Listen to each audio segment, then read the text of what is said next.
Hello, welcome back, everybody, to another year of the Sunday Podcast.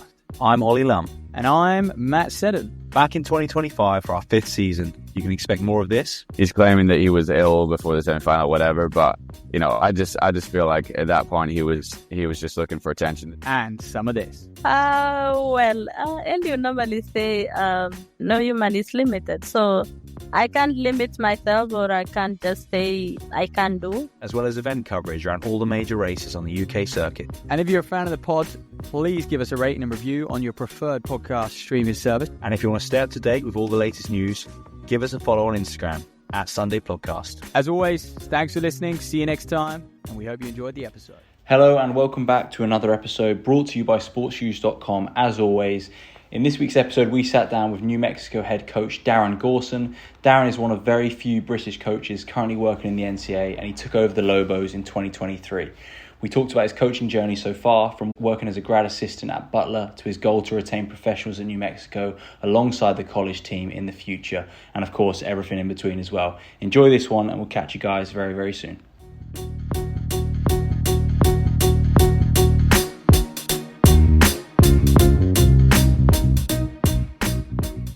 Okay, first off, Darren, just welcome to the podcast. Great to have you on. Where are you joining us from today? I'm just in my office today. Yeah, I was just watching the sub-4 attempt and not venturing too far. I'm normally taking a little bit of a break or hitting some holidays over the summer, but my wife's actually pregnant and we're expecting on Monday. So it's going to be, I'm not going to be able to go too far, which obviously it's amazing having, birth of our first child coming along, but we've got a lot of people competing this summer in different countries, so it would have been cool to head out over the next 4, 5, 6 weeks. Yeah, well, congrats, mate, and obviously thanks for finding the time to chat to us during that as well. But look, as we said, right, Faith Kipyegon's just gone for that sub-4. What do you make of events like that I guess very different from the races and we see on the circuit, but even more so maybe than from the NCAA? Yeah, I mean, anything that's going to grow the sport. I remember watching the sub-2 attempt with Elliot. That was really cool, and this sub-4 attempt was awesome as well. It just shows you, you're pushing the human limits all the time, and if you can do in that kind of setup, then obviously eventually in the next 5 to 10 years, if someone will do it, and then once that barrier is broken down, like Roger Bannister back in the day, once it's done once, and now it was a huge thing on the men's side, even in the NCAA for me. And I remember my brother breaking 4 and not making it to NCAA indoors, and now we've got women attempting sub-4, so it's pretty special for the sport. And I just talking to a few of our athletes today, I know they were tuning in and excited to watch it. Yeah, absolutely. I feel like that women are going to attack that mark now for so many years to come. I'm not sure, anyone can quite replicate Kipyegon's efforts. She is just once in a generation, I think. But cool to see, that's for sure. But let's move on with yourself, and let's start with your background, Darren, because we were just talking, and you can clarify this for us, but you're pretty much the only British coach in the NCAA, and you really have gone through the ranks there. But let's start right back at the beginning. How you got into running first, and how did it all start out? Yeah, back at Edinburgh AC, Dave Campbell, back at Meadowbank, in the old Meadowbank, back in those days, 16, 17, 18 years old, and all the way back to primary school and high school running in Scotland. Yeah, at the time, I mean, there wasn't the depth and the strength of Scottish distance running, middle distance running. That was late 90s, early 2000s, and managed to win a couple of senior Scottish championships back in the day and be one of the strongest Scottish runners back then at 344, 345, which is crazy, but 15 seconds too slow for, your Neils and Josh and Jakes and everyone else that's competing for Scotland now. All the way back then. And Dave Campbell learned a ton from him. I mean, he's coached some amazing athletes. I remember going back to Scotland and seeing a young Chris O'Hare, a young Josh Kerr, and my brother was pretty good, not quite at that level, but yeah, he worked with a lot of elite athletes in Scotland coming through at the time. He was retired in his 70s, and we did some Highland Games and some other stuff. We were just kind of venturing a little bit more into like the BMCs. And I think I was probably one of the first where I'm like, all right, hey, I'd like to compete a little bit more in Europe. Yeah, at that time there wasn't really a ton of Brits or Europeans in the NCAA in the early 2000s. But yeah, I remember getting in contact with a few people. Andrew Lemoncello, probably, I don't know if you remember that name. Yeah. Or he went to Florida State. Luke Gunn, who were about the same age, went to Florida State as well. So I only knew about like 3 universities back then that you could go to, or didn't have any idea of the size or the scale of college athletics back then as well. So I remember, shooting a message to Iona, Providence, Florida State, and to talk to Joe Franklin at Butler. He was the coach there. And then, we had Scott Overall was at Butler at the time. He was like a year in front of me. 1 or 2 others, Ollie Laws, who works for On now. So yeah, kind of followed those guys and went to Butler University to do my master's. Did my undergraduate at Napier University in Edinburgh. So I was just heading over to get the master's, get a little experience of what the NCAA is all about. And it was a lot different back then, that's for sure. Wow, you've just named a whole host of our previous podcast guests. So oh, there you go.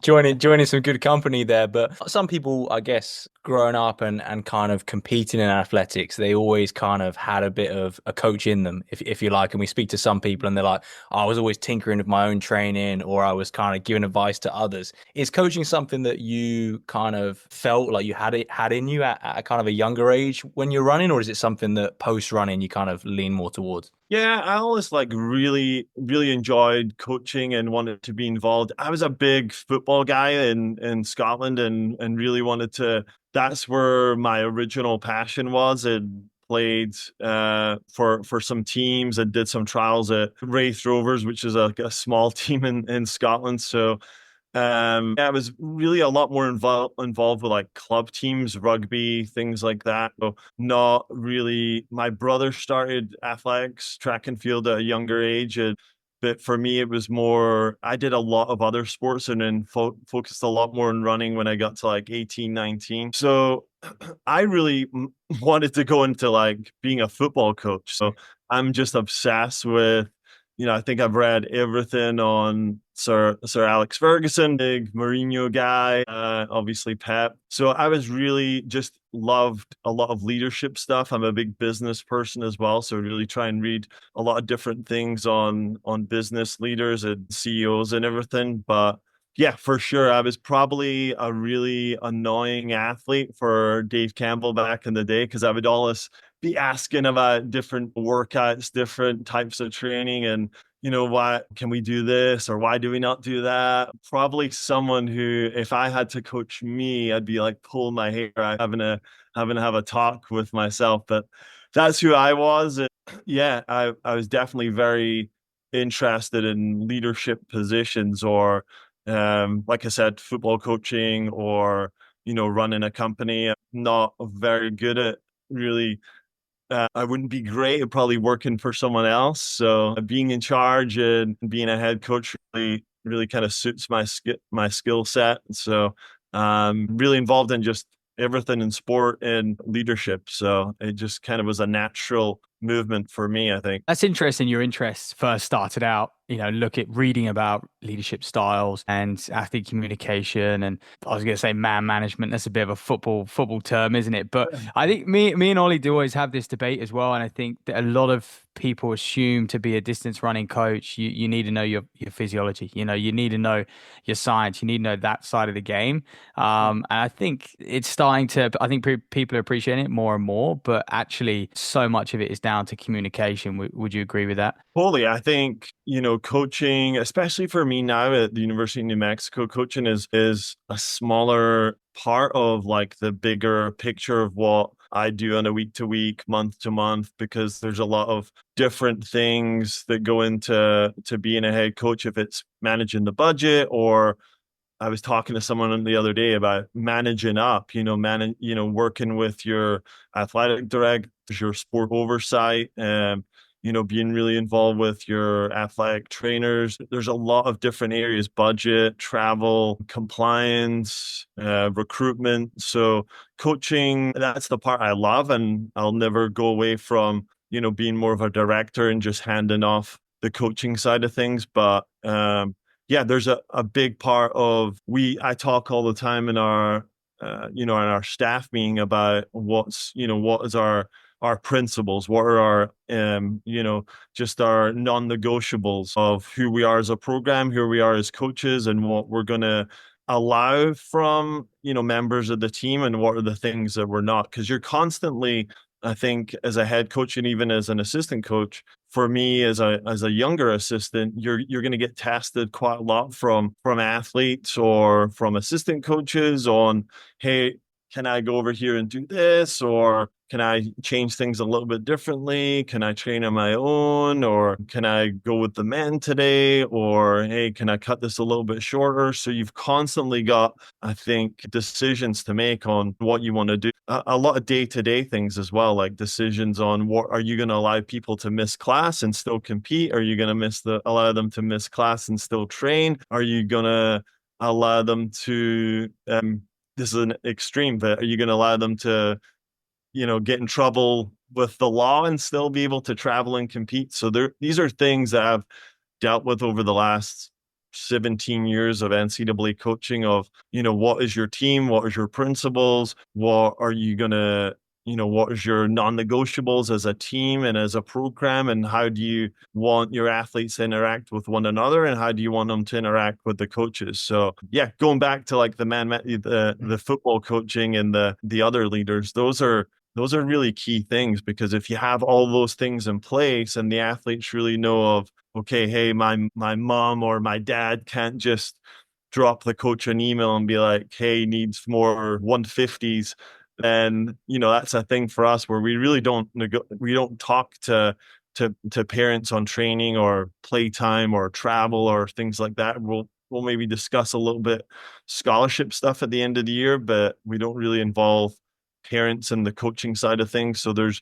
a big thing on what you're gonna allow and what's your program all about. It's so different to the UK and how I would coach if I was in the UK, because you just don't really need to worry about some of those things. Or if I didn't show up for training with Dave, he'd probably shoot me a text saying, where are you, or whatever. But here, if you don't show up and you don't communicate that, what are the repercussions for that? What are your team rules for missing training or being late for the bus? All those little things we have here, which I didn't experience any of that in Britain. It was just more of a club, more free. So there's definitely advantages to both sides of it. Here, where obviously there's more of a financial implication of, hey, we're paying you $49,000 for a full scholarship.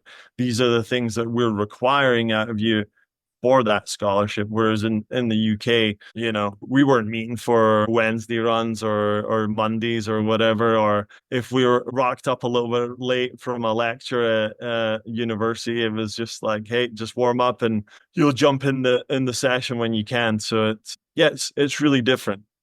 I've just totally gone on a tangent here, so apologize if I continue to do that.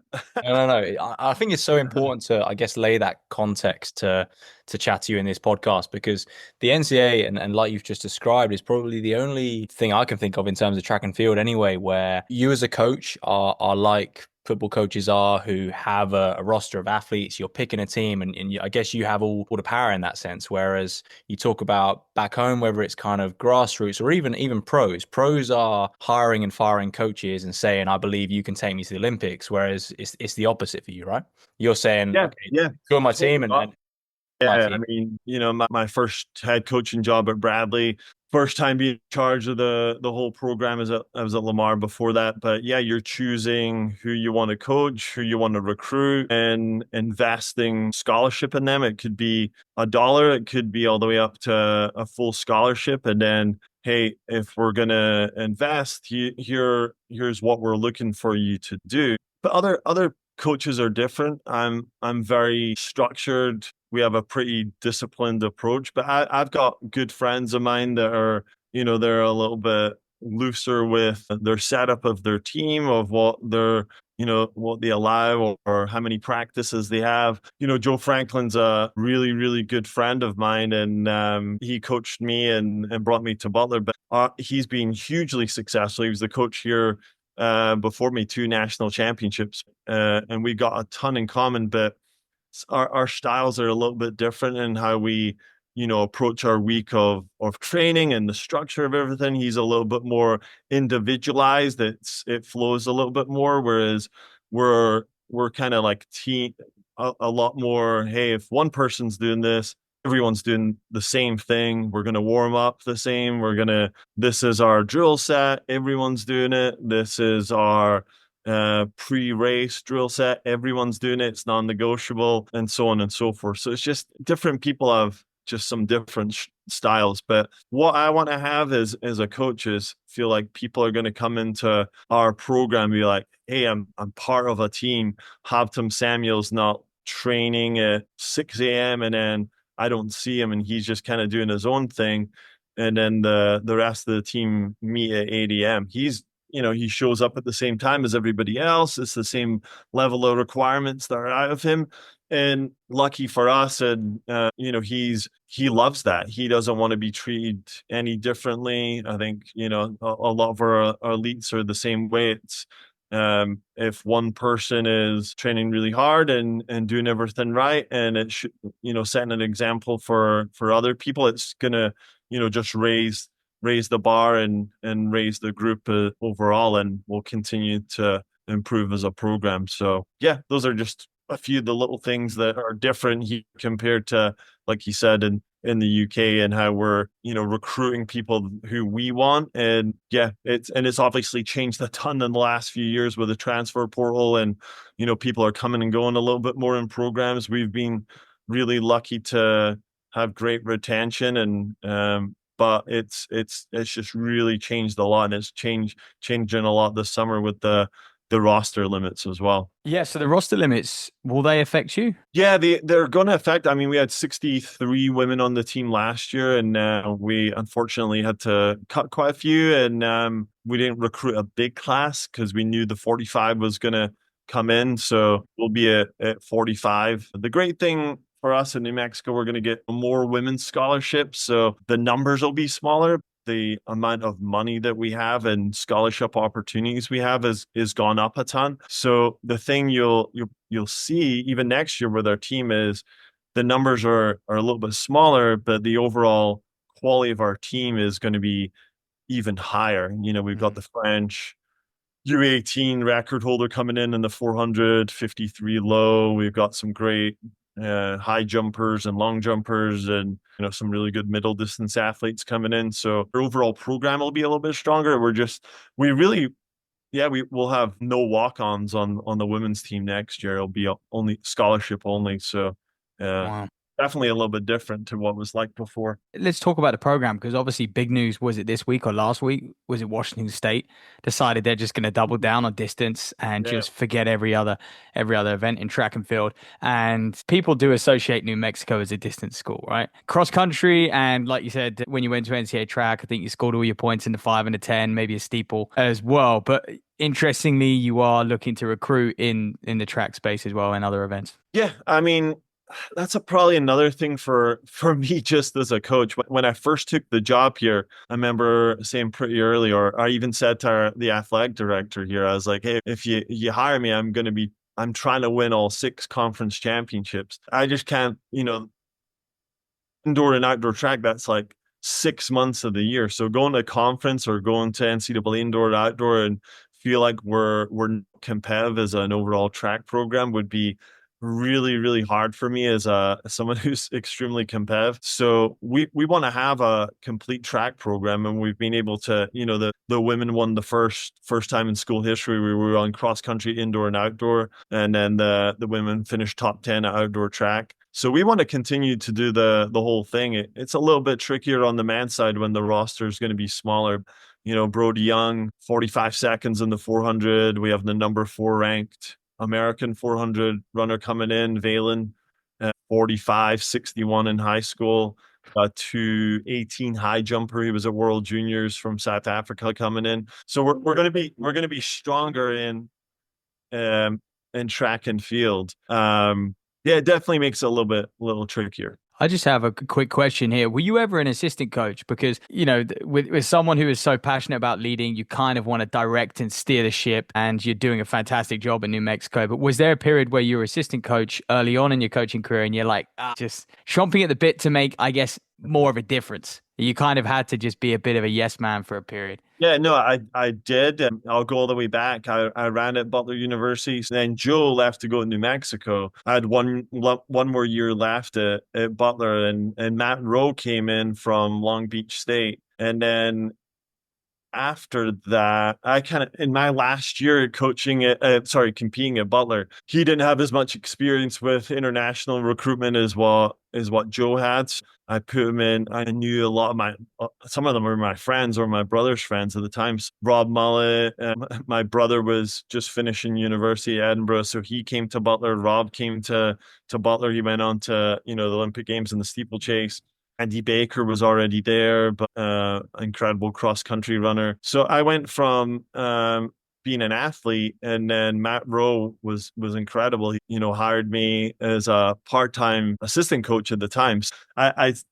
My assistant coaches are probably sick of me telling the story, but that first year I made $6,000. I made $6,000 there. I was still trying to run a little bit, which was dumb, but made $6,000 there. I was a substitute teacher, which I tried to do in the morning and the day to make some money. And then I coached some middle school athletes in Indianapolis at the time to make a little bit more money, just to piece everything together. Then I still tried to run. I don't know how I can't even think about trying to do something like that anymore, but the money was not really, I didn't really think about it. It was just a great opportunity. So in my first year of coaching, 6,000. And then I just really took the reins on a lot of the recruitment. So did a lot of the women's recruiting in Butler, same on the men's side, just, really got into the international recruitment part and really wanted to own that space. So that's where I picked up Callum Hawkins, Ross Clark. I'm going all the way back here. Kirsty Lag, Katie Clark.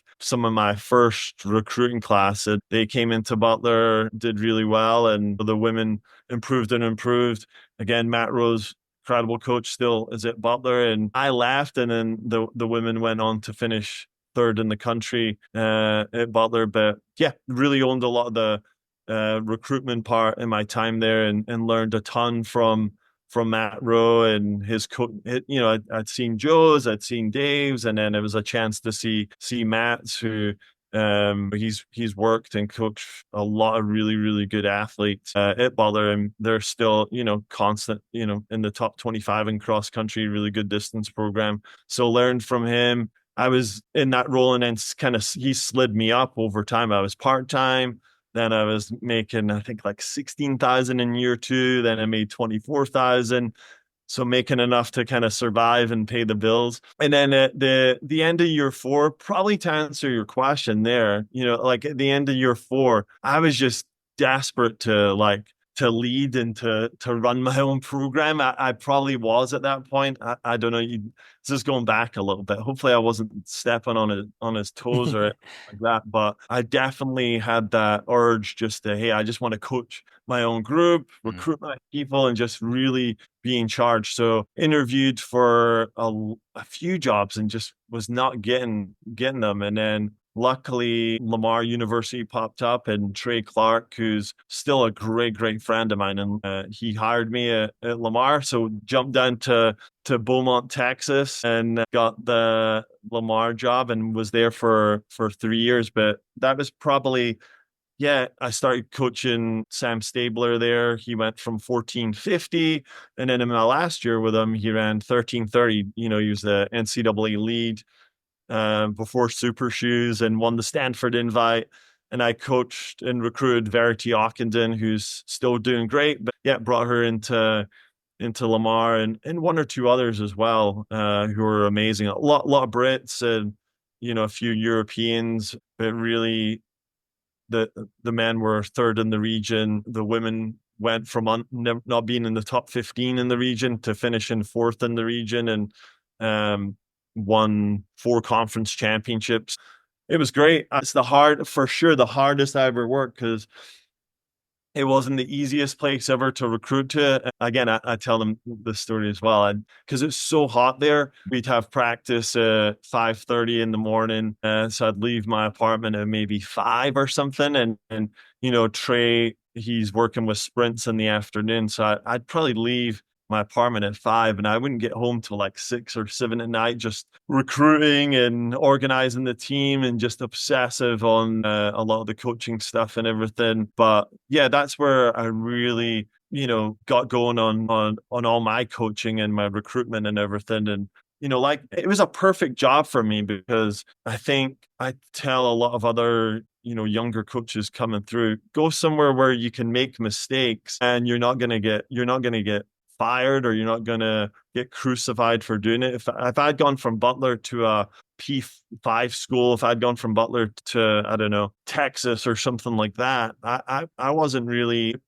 I thought I knew what I was doing, but then when I got to Lamar, I made a lot of errors in training, a lot of errors in recruitment, a lot of errors in just operational stuff. So really learned a lot there. And then in the third year, things started to pop up, some opportunities, but really didn't want to go back to being an assistant coach. I had a few opportunities, so probably a bigger assistant coach in some P5 schools, but really wanted to be a head coach at a mid-major program, and applied for 2 jobs that summer, and then got the Bradley University job in Peoria, Illinois. Went from Lamar back to the Midwest in Illinois, and took the Bradley jobs. Yeah, that was kind of the start of coaching and some of the mistakes. And then again, I wasn't perfect to begin with, and being a head coach and budget, working with ADs and a lot of other things. First time, I think I was one of the youngest head coaches in D1 at the time. So yeah, learned a ton there, and had really, really good people around me. Hired some really good assistant coaches as well. Yeah, that was a ton of fun. And then, the men's team had never won a conference championship in 4 years. They finished second in the region, 24th in the country in cross country. So long-winded backstory of like how I got here. No, it's fascinating though, because like I said, there's very few Brits, well, if any, who have actually managed to have done what you've done. Yeah. You mentioned some of those mistakes, right? You think like if you'd been at maybe a bigger school would have been more of an issue. Are there any that I guess spring to mind in terms of massive learning moments for you, like mistakes you made in the past 17? Oh, there's so many. It's hard to go through them, and some I probably don't want to talk about. Yeah. No, good question. I think I'm just I've got a little bit of ADHD. I'm very a little bit sporadic, and sometimes I'm thinking. So I'll maybe go all in on something and change my mind. And then, so just, especially in my younger days, it's just about, take a little bit more time just about evaluating everything of like where someone's going to fit into the team, where their personality is going to fit in, where you see them projected, and so on and so forth. I probably in my younger days just jumped in a little bit too quick in some recruiting things. I think from just even an operational standpoint, I remember I tell this story. My first couple of weeks at Lamar, I thought Trey was doing a lot of the entries, and we were coming up to pre-nationals. And it's a big deal. I remember freaking out. And I thought he'd entered the team and, obviously hired me to be the head cross country coach. I was assistant track. I didn't enter them. He hadn't entered them. So I'm like freaking out. We already have the flights and set to go to Louisville for pre-nationals. So I called them, managed to get the team added in. So ever since that point, I've never missed an entry or we're always double checking everything. And I'll even say to our staff, I'm like, imagine being an NCAA regional qualifier or a national qualifier and the coach forgets to enter you. So we have a staff meeting and I make all 6 of them sign the copy of the entry. So if I mess up, everybody messes up. So there's just one story of, messing up on some entry things. And yeah, some training things as well. You're trying to do something that, we did some longer tempos at Butler, and in my earlier days at Lamar, it's 36, 37 degrees C, 95% humidity, and I'm just trying to rock out 8, 9, 10 mile tempo runs in Beaumont, Texas, which is pretty dumb, and people are just dying of the heat and the humidity. Just shortened some things up and made some changes, and like definitely in those days, like being a younger, I was in my 20s at the time of Lamar, and we had some grad students, so the age difference between me and them was maybe only like 5 or 6 or 7 years. So there'd be a lot of times where you're maybe feeling a little bit threatened that was my first time coaching my own group. So I have no history of like coaching anybody or any results or anything. So you're trying to get them to buy in, but you don't want to change too much to just accommodate what some of the athletes are asking you to do. So it was really an interesting first few years at Lamar of like, okay, am I going to change these things because they're telling me to change them? But if I do change them, does that mean we're just doing what they want to do and not what I want to do? So I don't know. I just felt like in a lot of the early coaching days of having not much of a reputation of having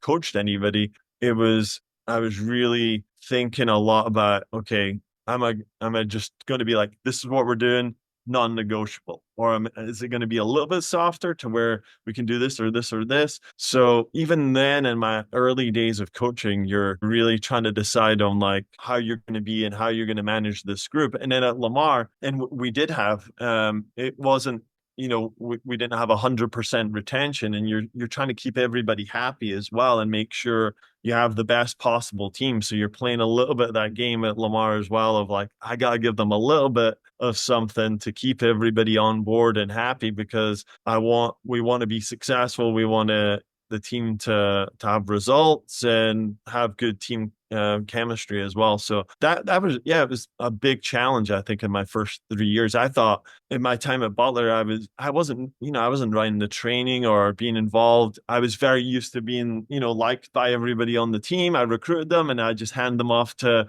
Row to coach them, and I'd go get coffee with the guys or, jump in a run with them. It was great. And then being at Lamar and being in charge, and then in those early days of like, these 5 or 6 of these people do not like me, and like, how do you manage that? That I find that really, really difficult in my earlier days of coaching at Lamar, where you're trying to decide, do you want to be like friends with the athletes or do you want to be coaching athletes? So you're constantly, for me, I was like, who do I want to be as a coach, and how do I want to coach this group of people? I made the decision really early in my coaching career of like, I remember even Matt Rowe, who given me the advice, he's like, always come in a little bit firmer, a little bit more strict. You can always soften up as you go into your time at Lamar. So I really came in pretty hard on everything. And,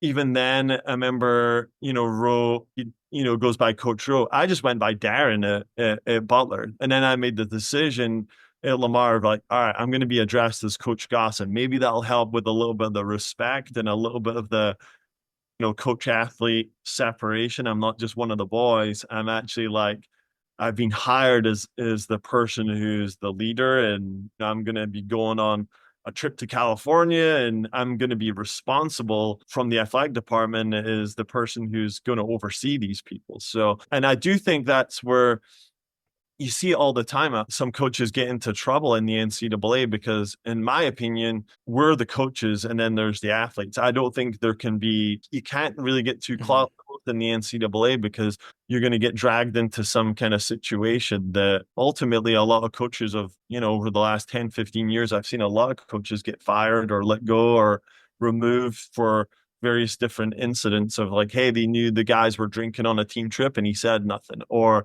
so on and so forth. So it's just, again, so different to the UK. I remember going to Bucks cross country and these things were encouraged, right? So it's just you can't, it's so different. It's so different. Like if something like that happened here, I wouldn't last very long. Wow, that's fascinating. Definitely that dynamic. I think a lot of young coaches will relate, including myself, will relate to that. Yeah, where do you draw the lines? But I think one thing that New Mexico is famous for, and you kind of even pre yourself, but now obviously with your experience with recruiting internationally, how come you don't tend to? I mean, do you recruit in the US? Obviously, you have some US athletes, but at the moment, I think I was looking at your roster, and it's maybe on the men's side, you've maybe got 8 internationals on that roster. Obviously, you have some Kenyans as well. Are you just more comfortable recruiting internationally? Honestly, coming into University of New Mexico, a ton of history with elite international athletes. Josh Kerrs, Wayne Kalates, she's competing for the US, Canadians, Australians, a lot of different athletes here over the years. But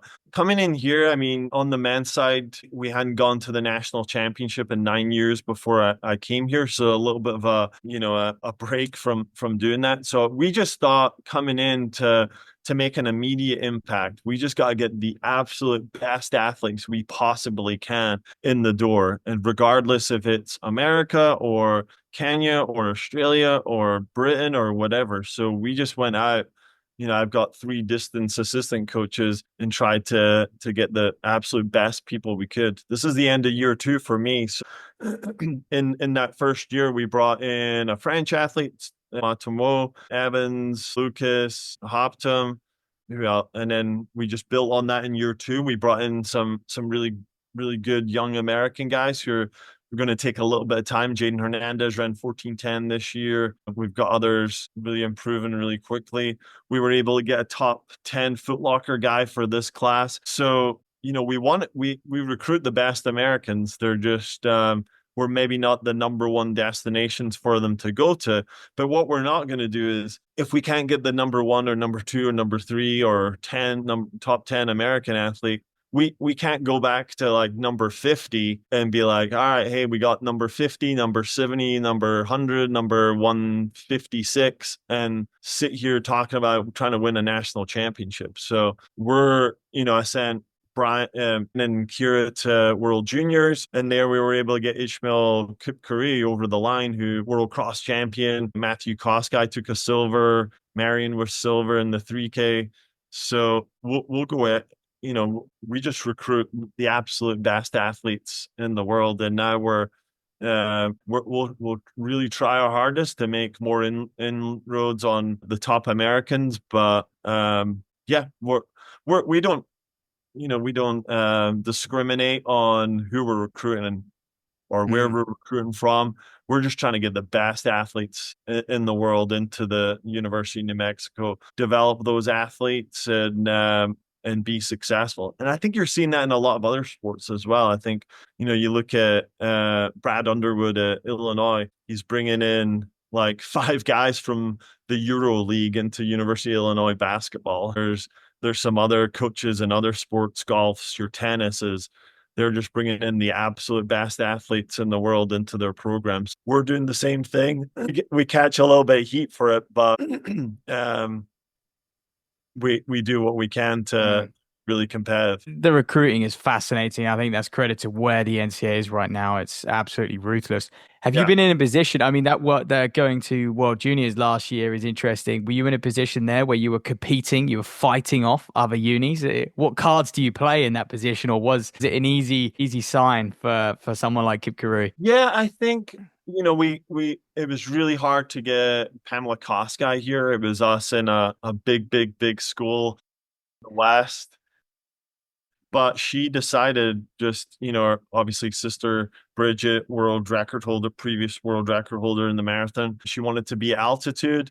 She wanted great weather, good coaching. And, you go all the way back to the 60s, there was some one of the chairs of Kenyan athletics, Ibrahim Hussein, went to New Mexico back in the 70s. So we've got history of great Kenyan athletes that have competed for the University of New Mexico before Joe Franklin or myself. So I think if you're like, hey, I want to be at altitude, I want great weather, we're the number one choice. Because if you look at Boulder, you look at Flagstaff, you look at Park City in November, December, January, there's like 6 feet of snow in Flagstaff and some of the other places. Whereas here it could be 9, 10, 11 degrees. Where, in December, January, Josh and Brooks and Puma and Adidas are out on our track doing workouts with t-shirt and shorts on in Albuquerque, and the rest of the altitude hubs those guys are on treadmills or on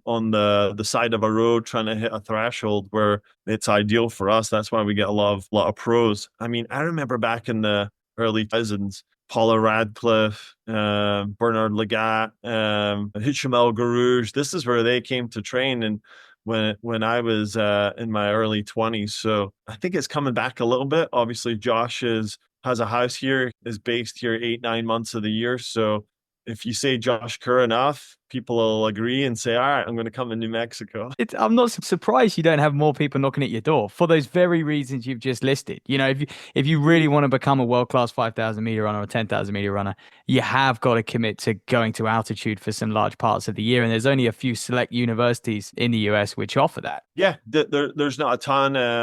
Colorado, NAU, Juggernaut for a number of years.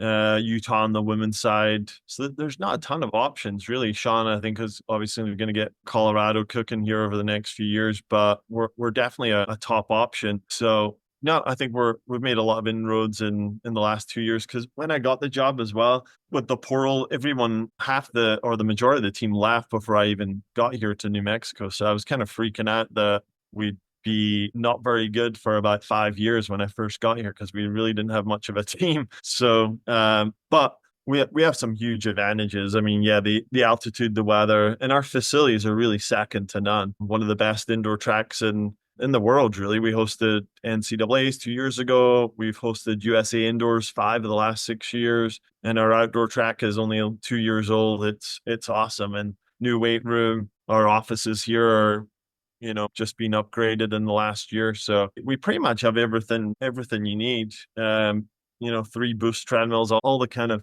bells and whistles a lot the bigger schools have, which is really nice. On things like the altitude, how much of an adaptation was that for you coming in as a coach? Obviously, you mentioned when you moved over to Lamar, you kind of tried to replicate what you were doing before, but the heat was an issue. Moving to New Mexico then and coaching at altitude, what changes and things did you make, and how much of a game changer was it for your coaching, I guess? No, total game changer. And I remember, like, he was really awesome. I remember Josh reaching out to me, and we sat and had coffee for about hour and a half, and talked to some other people that I remember, in early 2000, I'd go Font Romeu for spring training trip with our group. So I had experience having trained altitude, but totally different coaching a team at altitude as well. So yeah, I go into making some mistakes, definitely made some mistakes in my first year here with some training stuff.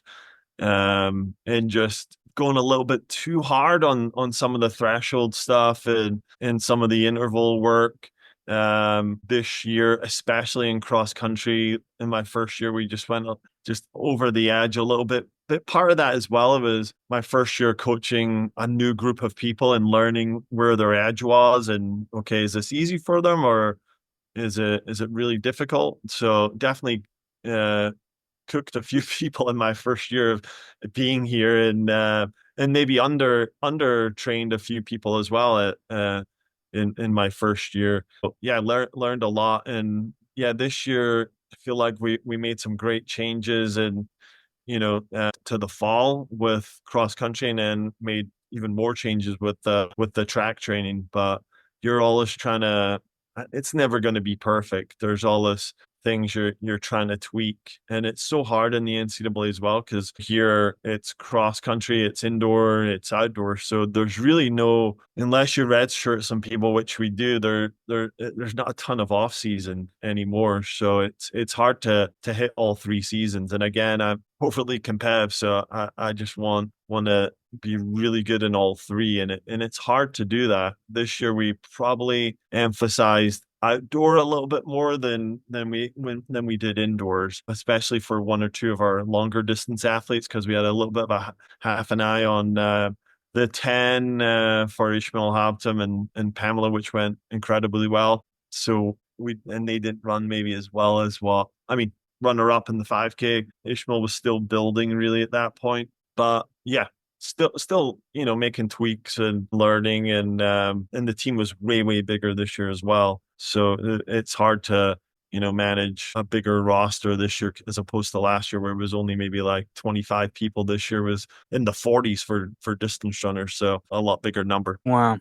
And the NCAA is a changing landscape when it comes to cross country. I read an interesting article on you. I think it was even last season going into the cross. I think you're starting to acknowledge, and people are starting to realize that you've got to be in probably PB 5K shape, PB 10K shape going into the cross country. Was it this year? There was just so many course records. I know it's a weird thing to say on cross country, but it's a thing in America, right? Because the courses are so well maintained and people running exceptionally fast over 10,000. And you've had to build in some more speed work. You've had to, I guess, change up that traditional cross country strength training going into the NCAAs now, just because of the speed they're opening and closing these races. It's incredible, really. Yeah, I remember it Bradley, my 8 years there. Only in my last year, maybe my last two, did we touch the track at all during cross country. My first 6 years there, when we got 24th, we never went on the track at all during the cross country season. It was just a lot of base building, long threshold work, and 2K efforts. It was just a lot of aerobic work that we would do. We wouldn't, maybe we do a few 200s or something, but we wouldn't ever really get on the track. And then right around the move around COVID, that shift, I remember watching nationals at Oklahoma State, and they were coming out in like two flat through 800, 231 through the K. I'm like, oh my goodness. So then even at Bradley, we started to do a little bit more track interval during the cross country season. And here we do as well. We'll do our 6-week block, and then, with the double threshold stuff in the spring. And then we'll do some we're on the track at least once, maybe twice a week in the fall. So totally different to how it was. Yeah, when I ran for Joe, never on the track. We were just doing mile repeats, Ks, just meat and potato type stuff, just to get aerobically stronger. It's totally different now. Talking about that difference, do you have like I guess like training philosophy, if you like? I appreciate that's quite a bit of a loaded question, but like in terms of, you mentioned, I guess you got your traditional bread and butter training, you've got this flashy new Norwegian kind of double threshold, right? Where does yours sit within that? Like what do you take most inspiration from, and what would you describe as like a Darren Gauson session, right? Or an approach to training? That's a really good question. In fact, like talking about trying to learn your craft and design different things. When I was at Lamar, that was a ton of fun, just doing different types of workouts. So I've always been a big Martin and Co guy and a big multi-tier. Dave Campbell at Edinburgh, Chris O'Hare, Josh, me, my brother, Mark Mitchell. Hit a lot of that stuff was so much speed stuff, a lot of 300s, 200s, not a ton of aerobic work. And then coming to the NCAA in the early 2000s, it was, I'd never done a tempo run before. And then Joe had me doing like 8, 9, 10 mile tempo runs as a 1500 meter runner. I was dying and hated them. I remember Josh saying the same thing. He'd do some 10 milers up here at 5,000 feet, and he was dying as well. So I think, you had the British at the time. Yeah, I don't know as much of what people do in Britain now compared to what was then, but definitely a lot more, 8s and 15s at the BMC were the big thing. I can't even remember watching too many 5Ks at a BMC in the 2000 and 2005. Just like, hey, if you do the 5, there's something wrong with you in 2004, 2005. So yeah, I guess it's just kind of a mixture of some of the European stuff, some of the American system of the threshold based stuff with the base. And it's changed a lot more now I remember with Stabler, we would start all our stuff with 2 mile threat. We didn't even call it that. It was just, hey, let's do a 2 mile at 5 minute pace. And then we started the workout. And I kind of didn't do it for a while, and we've brought some of that back where, we'll do 2 mile at threshold just to kick the session off. And then we'll maybe hop into some race specific stuff. And then we're finishing with something quicker. But, my blocks in cross country are a little bit different. We'll have our base block where we're doing a lot of hilly long runs. We're doing those long threshold, 8, 9, 10 mile threshold runs on Fridays. And then on Tuesdays, we're trying to get, like 7 miles of volume in with some intervals, but we're trying to do all very lower levels. And this year for the first time, we did a lot of, lactate testing and in the fall, trying to keep everything at L1. And then, then we pull back on the length of the threshold and make it a little bit more race specific. And then on Tuesdays, things get even faster as the season goes along. So it's more specific to race pace. And then, as for the track stuff, like a typical workout for us, it might look like, it just depends on what we're getting ready for. If it's the week before, we'll do something really big. We went to Brian Clay and we had 9 guys break 13:40 in the 5,000.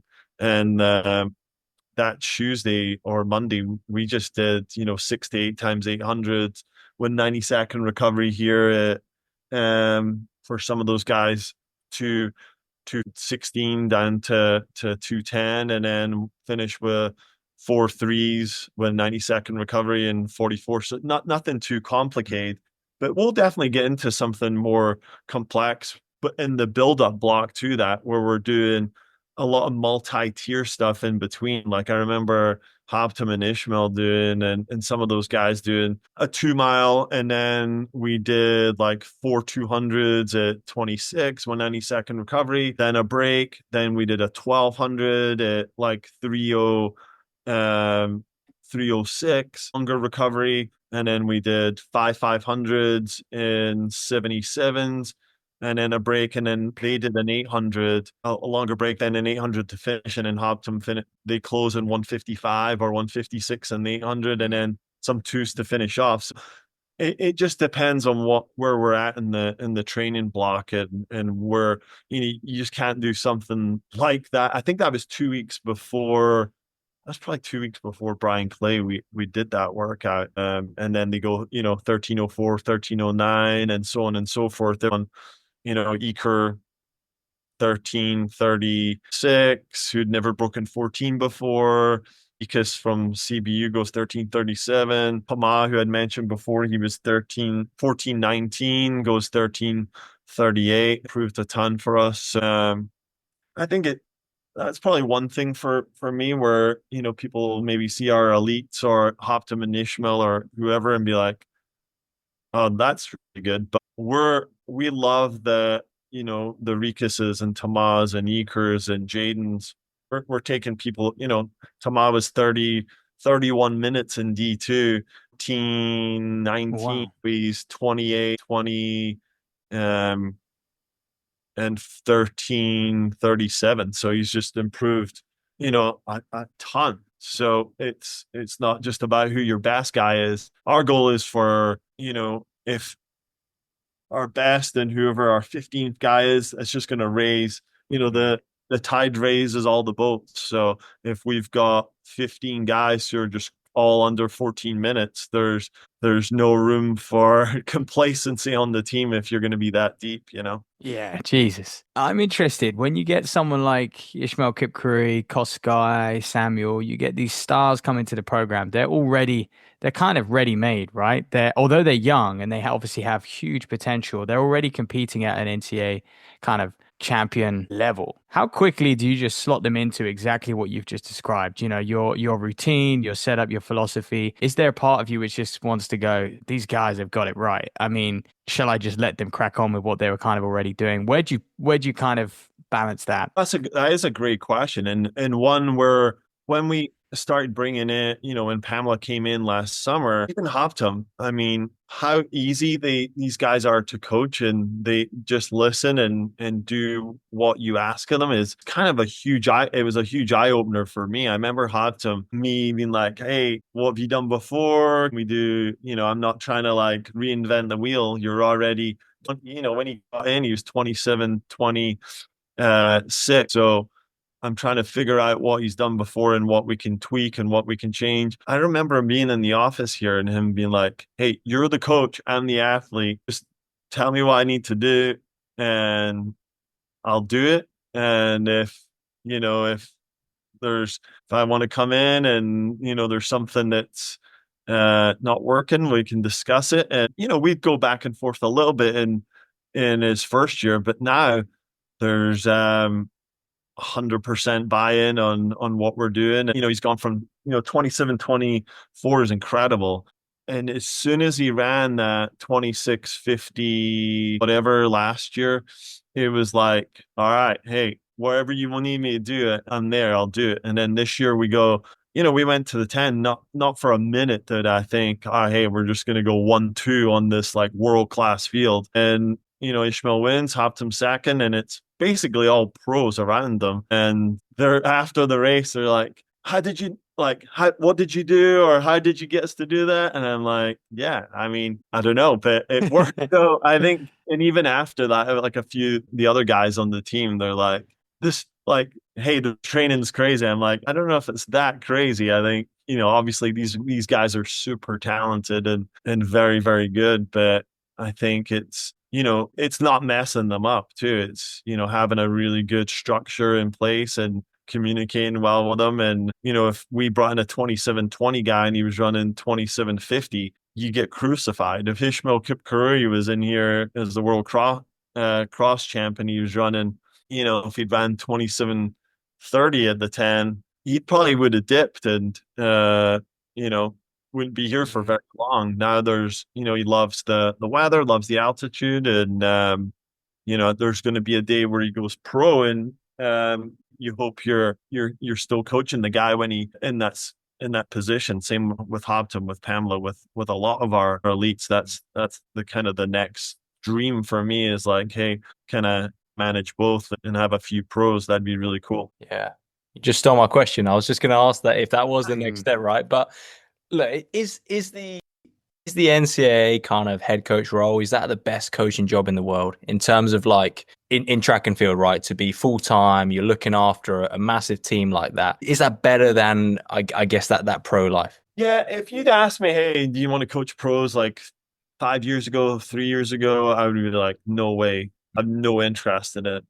Just because, and I still am just obsessed with, I remember someone asked me the other day, like, hey, what was your goals or ambitions when you were like year one coach? I remember saying to Matt Rowe, I don't know if he still remembers this, but we were in Fayetteville, we were in Arkansas, and John McDonough's like idol of mine, 42 national championships, Arkansas legend, managed to talk. I remember calling him and him giving me some advice when I was going to Lamar, and thinking, hey, my goal is to win a triple crown. So cross country nationals, indoor nationals, outdoor nationals, which is an insane goal. That's so hard to do that. And I remember him laughing a little bit when I said it. Still, you shoot for what did he say? You shoot for the stars, you might land in the moon. So I've always had that drive and ambition of like, hey, I want to win a national championship in cross country, indoor and outdoor. It was cool. We got fifth. The men were ninth in cross country. Joe's won a couple. There's other people I know have won a national championship. So, but if you can do both, if you can be Mike Smith, where you're winning 5 national championships and you're coaching 5, I don't know how many pros he has, 10, 15 pros, that'd be unbelievable. But it's also time too. I don't know how, like I said at the start, my wife's pregnant. baby girl on the way. My wife's already like, "Hey, you need to put the phone down." If I'm in the UK and I'm with my brother, my mom, they're like, "Hey, let's put the phone down for more than 30 minutes because there's always something in my mind, or someone's texting me, or even on this Zoom, I've had like 2 or 3 calls. So Yeah. it'd be hard to do it all. It'd be a ton of fun though. Yeah, I think you've summed up coaching. You've given us an incredible insight into what it takes to be a top class NCAA coach, Darren. So thank you so much for coming on the podcast. Thanks. Thank you so much for having me. Real pleasure.